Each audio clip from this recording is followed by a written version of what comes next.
ఇంతకుముందు ఎక్స్పైరీ ఎప్పుడు అయ్యేది? థర్స్‌డే రోజు ప్రీమియమ్స్ అన్ని జీరో అయ్యాయి. ఇప్పుడు ట్యూస్‌డే రోజు అవుతున్నాయి కాబట్టి ఇక్కడ ఏం జరిగింది? ప్రైస్ అప్ సైడ్ పుష్ అయింది కదా. ప్రైస్‌ని అప్ సైడ్ ఎవరు పుష్ చేస్తారు మార్కెట్‌లో? బయర్సే కదా. ట్రేడింగ్ చేసేటప్పుడు ఏం కావాలి మనకి? ఒక రిస్క్ తీసుకుంటాం, ఒక రివార్డ్ చూసుకుంటాం. అంటే మనం ఎంట్రీ తీసుకున్న తర్వాత స్టాప్ లాస్ అనేది పెట్టుకుంటాం, టార్గెట్ అనేది పెట్టుకుంటాం. మన రిస్క్ ఏంది, మన రివార్డ్ ఏంది, ఈ రెండు క్యాలిక్యులేట్ చేసుకొని ఎక్కడెక్కడ బెస్ట్ ఎంట్రీస్ పడుతున్నాయి అనేది అనాలిసిస్ చేసుకొని.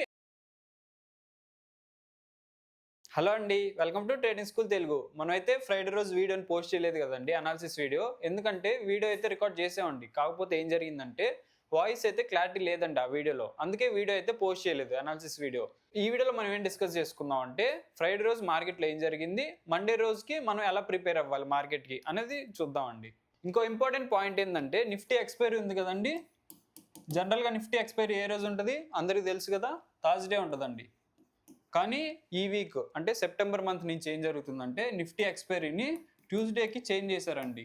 ఇప్పటి నుంచి నిఫ్టీ ఆప్షన్స్ ఉంటాయి కదా కాంట్రాక్ట్స్, అవి ఎక్స్పైరీ వచ్చేసి ట్యూస్డే అవుతుందండి, థర్స్డే మాత్రం కాదు. ఓకేనా?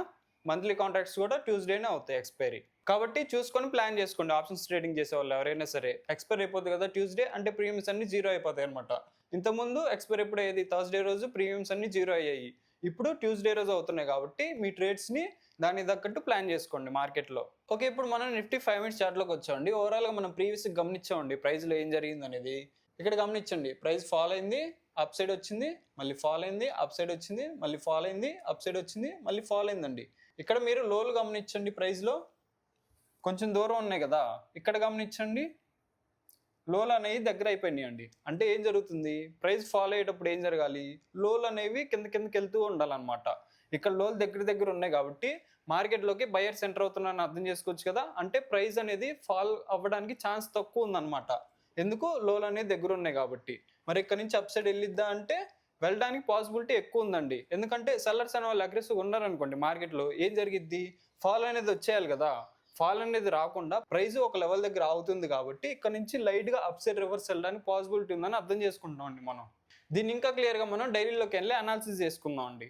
ఇప్పుడు మనం నిఫ్టీ డైలీ టైంలోకి వచ్చామండి. ఇక్కడ గమనించండి ప్రైస్లో ఏం జరుగుతుంది అనేది. పెద్ద పెద్ద రెడ్ క్యాండిల్స్ అనేవి పడుతున్నాయండి. సెల్లింగ్ ప్రెజర్ ఉన్నట్టు కదా మార్కెట్లో, ఇక్కడ కూడా మరి పెద్ద రెడ్ క్యాండిల్ పడొచ్చు కదా. ఈ రోజు కూడా, ఫ్రైడే రోజు కూడా ఇక్కడ ఏం పడింది మీరు గమనిస్తే, ఒక ఇన్వర్టెడ్ హ్యామర్ అనేది పడిందండి. ఈ ఇన్వర్టెడ్ హ్యామర్లో ఎవరున్నారని అర్థం చేసుకోవచ్చు మనం, బయర్స్ ఉన్నారని అర్థం చేసుకోవచ్చు అండి. ఎలా అర్థం చేసుకోవచ్చు? ఈ విక్ ఉంది కదా, ఈ విక్ మనకి ఇండికేట్ చేస్తుందండి మార్కెట్లోకి బయర్స్ ఎంటర్ అయ్యారని అర్థం చేసుకోవచ్చు మనం. సెల్లర్స్ ఉన్నారనుకోండి, పెద్ద రెడ్ క్యాండిల్ పడాలి కదా. ఆ రెడ్ క్యాండిల్ పడకుండా ఇక్కడ ఏం జరిగింది, ప్రైస్ అప్ సైడ్ పుష్ అయింది కదా. ప్రైస్ని అప్ సైడ్ ఎవరు పుష్ చేస్తారు మార్కెట్లో? బయర్సే కదా. కాబట్టి ఈ వీక్లో బయర్స్ ఉన్నారని అర్థం చేసుకొని, దాంతోపాటు ఇక్కడ మీరు గమనించారనుకోండి ప్రైస్ ఎక్కడ క్లోజ్ అయింది, ఒక సపోర్ట్ జోన్ దగ్గర క్లోజ్ అయిందండి. దాంతోపాటు ఇక్కడ మీరు గమనించండి, లో ఉంది కదా. అంటే ఇది మొత్తం ఒక జోన్ లాగా కన్సిడర్ చేసుకోండి, బయింగ్ జోన్ లాగా. ఈ బయింగ్ జోన్ దగ్గర బయర్స్ అనే వాళ్ళు ఎంటర్ అయ్యారని అర్థమైంది కదా. ఎలా అర్థమైంది మనకి? ఈ వీక్లో అనమాట. కాబట్టి ఇక్కడ నుంచి ప్రైస్ రివర్స్ అవ్వడానికి పాసిబిలిటీ ఉంది అని అర్థం చేసుకుంటున్నాం అండి మనం. రివర్సల్ అనగానే మార్కెట్ ఇలా గ్రీన్ క్యాండిల్స్ వేసుకుంటూ అప్ సైడ్ వెళ్ళిపోద్దా అంటే అలా కాదండి. ఫాల్లో కొంచెం రీట్రేస్మెంట్ రావడానికి పాసిబిలిటీ ఉందని అర్థం చేసుకుంటున్నాం మనం. లేదు, మార్కెట్ ఎప్పుడైతే ఈ జోన్ కూడా డౌన్ సైడ్ బ్రేక్ ఇచ్చింది అనుకోండి ఒక మంచి రెడ్ క్యాండిల్తో, అక్కడ నుంచి మళ్ళీ ఫాల్ రావడానికి పాసిబిలిటీ అనేది ఉందండి. ఈ జోన్ అప్ సైడ్ ఉన్నంత వరకు మనం మార్కెట్లో బయింగ్ సైడ్ అనేది ప్లాన్ చేసుకుంటున్నాం. దాన్ని ఇంకా క్లియర్గా 5 మినిట్స్లోకి వెళ్ళి అనాలిసిస్ చేసుకుందాం అండి జోన్స్తో పాటు. ఇప్పుడు మనం నిఫ్టీ 5 మినిట్స్ చార్ట్లోకి వచ్చామండి. మనం మండే రోజు అనాలిసిస్ చూసుకున్నాం అనుకోండి, ఇక్కడ గమనించండి ప్రైస్ ఎక్కడ క్లోజ్ అయింది, మనకి ఒక సపోర్ట్ జోన్ దగ్గర క్లోజ్ అయింది కదా. అప్ సైడ్ వస్తుంది అనుకోండి, ఇక్కడ మనకి రెసిస్టెన్స్ జోన్ అనేది ఉందండి. కాబట్టి ఈ జోన్ మధ్యలో ఎక్కడైనా సరే మీరు ప్రైస్లో కొంచెం వెయిట్ అనేది చేయండి. అంటే ఈ జోన్లో ట్రేడింగ్ అనేది అవాయిడ్ చేయండి మార్కెట్లో.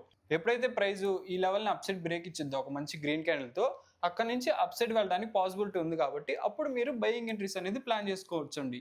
ఈ జోన్ అప్ సైడ్ బ్రేక్ ఇచ్చినప్పుడు ఎంత, అది మనకి 24,500 అండి. ప్రైస్ అప్ సైడ్ వెళ్తూ ఉంది అనుకోండి, మన నెక్స్ట్ రెసిస్టెన్స్ జోన్ ఉంది కదా 24,650. ఈ జోన్ దగ్గర మీరు సెల్లింగ్ ఎంట్రీస్ అనేది ప్లాన్ చేసుకోవచ్చు అండి. ఎందుకు ఇక్కడ సెల్లింగ్ ఎంట్రీస్ అనేది ప్లాన్ చేస్తున్నాం, ఇక్కడ నుంచి సెల్లింగ్ ప్రెజర్ అనేది కనిపించింది కదా మనకి. అందుకే మనం మళ్ళీ ప్రైస్ ఈ జోన్లోకి వచ్చినప్పుడు సెల్లర్స్ ఉంటారు కాబట్టి ఆ జోన్లో సెల్లింగ్ ఎంట్రీస్ అనేది ప్లాన్ చేస్తున్నాం అండి. కొంచెం ఫాల్ రావడానికి పాసిబిలిటీ అనేది ఉంటుంది అనమాట. ఆ ఫాల్ క్యాప్చర్ చేసుకోవడానికి అక్కడ మనం సెల్ ఎంట్రీస్ అనేది ప్లాన్ చేస్తున్నాం. లేదు, ప్రైస్ ఆ జోన్ దగ్గర సెల్లింగ్ రాకుండా అప్ సైడ్ బ్రేక్ ఇచ్చింది అనుకోండి ఒక మంచి గ్రీన్ క్యాండిల్తో, అక్కడ నుంచి బయింగ్ రావడానికి పాసిబిలిటీ అనేది ఉందండి. ఎక్కడ వరకు పాసిబిలిటీ అనేది ఉంది, నెక్స్ట్ జోన్ ఉంది కదా 24,750 అండి. ఈ జోన్ వరకు రావడానికి పాసిబిలిటీ ఉంది. ఇక్కడ మీరు సెల్లింగ్ ఎంట్రీస్ అనేది ప్లాన్ చేసుకోవచ్చు మార్కెట్లో. ఇక్కడ ఎందుకు సెల్లింగ్ ఎంట్రీస్ ప్లాన్ చేస్తున్నాం? సేమ్ అండి. ఇక్కడ నుంచి సెల్లింగ్ ప్రైస్ అనేది కనిపించింది కదా, అందుకే మనం ప్రైస్ ఈ జోన్లోకి వచ్చినప్పుడు సెల్ సైడ్ ఎంట్రీస్ అనేది ప్లాన్ చేసుకుంటాం. ఓకే, ప్రైస్ గమనించండి ఎక్కడ క్లోజ్ అయిందని చెప్పుకున్నాం మనం, ఈ జోన్ దగ్గర అండి 24,400. ఇది ఒక సపోర్ట్ జోన్ అని అనుకుంటాం కదా.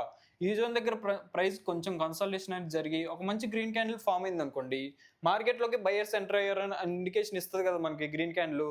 అక్కడి నుంచి మనం మార్కెట్లో బయింగ్ సైడ్ అనేది ప్లాన్ చేసుకుంటాం అండి. మీ సెటప్ వచ్చినప్పుడు బై ఎంట్రీస్ అనేది ప్లాన్ చేసుకోవచ్చు. ప్రైస్ అప్ సైడ్ వెళ్తున్నా సరే, లేదు లోలోకి వస్తున్నా సరే, ఈ లెవెల్ బ్రేక్ అవునంత వరకు బయింగ్ సైడ్ అనేది ప్లాన్ చేస్తాం మనం. లేదు మనకి ఓపెనింగ్లోనే ఒక మంచి గ్రీన్ క్యాండిల్ అనేది ఫామ్ అయింది అనుకోండి, అక్కడ నుంచి కూడా ప్రైస్ అప్ సైడ్ వెళ్ళడానికి పాసిబిలిటీ అనేది ఉంది. లేదు ఇంత పెద్ద క్యాండిల్ రిస్క్ ఇవ్వలేని అనుకున్నారనుకోండి, ఈ లెవెల్ చెప్పుకున్నాం కదా ఇందాక, ఈ లెవెల్ బ్రేక్ అయిన తర్వాత కూడా మీరు ఎంట్రీస్ అనేది ప్లాన్ చేసుకోవచ్చు మీ సెటప్ వచ్చినప్పుడు. లేదు ఈ జోన్ అనేది డౌన్ సైడ్ బ్రేక్ అయిపోయింది అనుకోండి ఒక మంచి రెడ్ క్యాండిల్తో, ఇక్కడ సెల్లింగ్ అనేది కొంచెం అవాయిడ్ చేయండి. ఎందుకు సెల్లింగ్ అవాయిడ్ చేయమంటున్నావు? మార్కెట్లోకి బయర్స్ ఎంటర్ అయ్యారని అర్థం చేసుకున్నాం కదా, కాబట్టి ఈ లెవెల్ కొంచెం బ్రేక్ అయినా సరే మళ్ళీ అప్ సైడ్ తీసుకెళ్ళడానికి ట్రై చేస్తారండి. ఎప్పుడు మనం ఈ లెవెల్ బ్రేక్ అయితే సెల్లింగ్ సైడ్ అనేది ప్లాన్ చేసుకోవాలి. మార్కెట్ హెవీగా ఫాల్ అయిపోయి ఈ లెవెల్ బ్రేక్ అయిన తర్వాత అప్ సైడ్ వస్తుంది కదా, అప్పుడు మీరు సెల్లింగ్ ఎంట్రీస్ అనేది ప్లాన్ చేసుకోవచ్చు అండి మీ సెటప్ వచ్చినప్పుడు. ఎప్పుడు ఈ లెవెల్ డౌన్ సైడ్ బ్రేక్ అయిపోయి ఫాల్ ఎక్కువ వచ్చింది అనుకోండి, హైలోకి వస్తుంది కదా రీట్రేస్మెంట్లో, అప్పుడు సెల్లింగ్ ఎంట్రీస్ అనేది ప్లాన్ చేసుకోవచ్చు మార్కెట్లో. ఈ లెవెల్ బ్రేక్ అయిన వెంటనే సెల్లింగ్ ఎంట్రీస్ అనేది ప్లాన్ చేసుకోవద్దు. ఈ జోన్ డౌన్ సైడ్ బ్రేక్ అయిపోయి లోలోకి వస్తుంది అనుకోండి ప్రైస్, నెక్స్ట్ మన సపోర్ట్ జోన్ ఉంది కదా ఇక్కడ ఉందండి 24,200. ఈ జోన్ దగ్గర మీరు బయింగ్ ఎంట్రీస్ అనేది ప్లాన్ చేసుకోవచ్చు మార్కెట్లో మీ సెటప్ వచ్చినప్పుడు. ఇప్పుడు మనం బ్యాంక్ నిఫ్టీ 5 మినిట్స్ చార్ట్లోకి వచ్చామండి. ఇక్కడ కూడా మీరు ప్రైస్ని గమనించండి. ఏం జరిగింది? ఫాల్ అయింది, అప్ సైడ్ వచ్చింది, ఫాల్ అయింది, అప్ సైడ్ వచ్చింది, ఫాల్ అయింది, అప్ సైడ్ వచ్చింది, ఫాల్ అయిందండి. ఇందాక చెప్పుకున్నట్టే అండి, ఇక్కడ లోలు ఉన్నాయి కదా, ఈ లోలు కొంచెం దూరంగా ఉన్నాయి. ఇక్కడ లోలు గమనించండి మనకి దగ్గరగా ఉన్నాయి కదా, ఇందులో కూడా బయర్స్ ఎంటర్ అవుతున్నారని అర్థం చేసుకోవచ్చండి మనం. కాబట్టి బ్యాంక్ నిఫ్టీలో కూడా మనం రేపు బయింగ్ సైడ్ అనేది ప్లాన్ చేసుకుంటున్నాం ఈ జోన్ బ్రేక్ అవునంత వరకు మార్కెట్లో. ఇక్కడ నుంచి ప్రైస్ అప్ సైడ్ వెళ్ళడానికి పాసిబిలిటీ ఉందని అర్థం చేసుకుంటున్నాం అండి. ఓకే, మండే రోజు అనాలిసిస్ గమనించాం అనుకో మనం, ఎప్పుడైతే మనకు మంచి గ్రీన్ క్యాండిల్ ఫామ్ అయిద్దో ఈ జోన్ దగ్గర, ఇక్కడ నుంచి మనం మార్కెట్లో బయింగ్ సైడ్ అనేది ప్లాన్ చేసుకోవచ్చు అండి. ప్రైస్ అప్ సైడ్ వెళ్ళడానికి పాసిబిలిటీ అనేది ఉంది. ఎక్కడ వరకు అప్ సైడ్ వెళ్ళడానికి పాసిబిలిటీ ఉంది?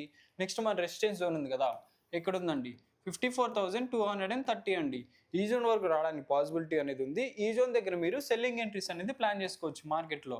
ఇంకో పాయింట్ మీరు గమనించారనుకోండి, ఇక్కడ నుంచి కూడా సెల్లింగ్ అనేది కనిపించింది కదా మనకి, కాబట్టి ప్రైజు ఈ జోన్లోకి వస్తున్నప్పుడు కూడా మీరు ఒకవేళ సెల్లింగ్ వచ్చింది అనుకోండి, అక్కడైనా మీరు సెల్లింగ్ ఎంట్రీస్ అనేది ప్లాన్ చేసుకోవచ్చు ప్రైస్ అప్ సైడ్ వస్తూ ఉన్నప్పుడు. ఇక్కడ నుంచి ఎప్పుడైతే మార్కెట్ ఈ జోన్ అప్ సైడ్ బ్రేక్ ఇచ్చింది అనుకోండి, ప్రైస్ అప్ సైడ్ వెళ్ళడానికి పాసిబిలిటీ అనేది ఉంది. ఎక్కడ వరకు వెళ్ళడానికి పాసిబిలిటీ ఉంది? నెక్స్ట్ మన రెసిస్టెన్స్ జోన్ ఉంది కదా 54,570 అండి.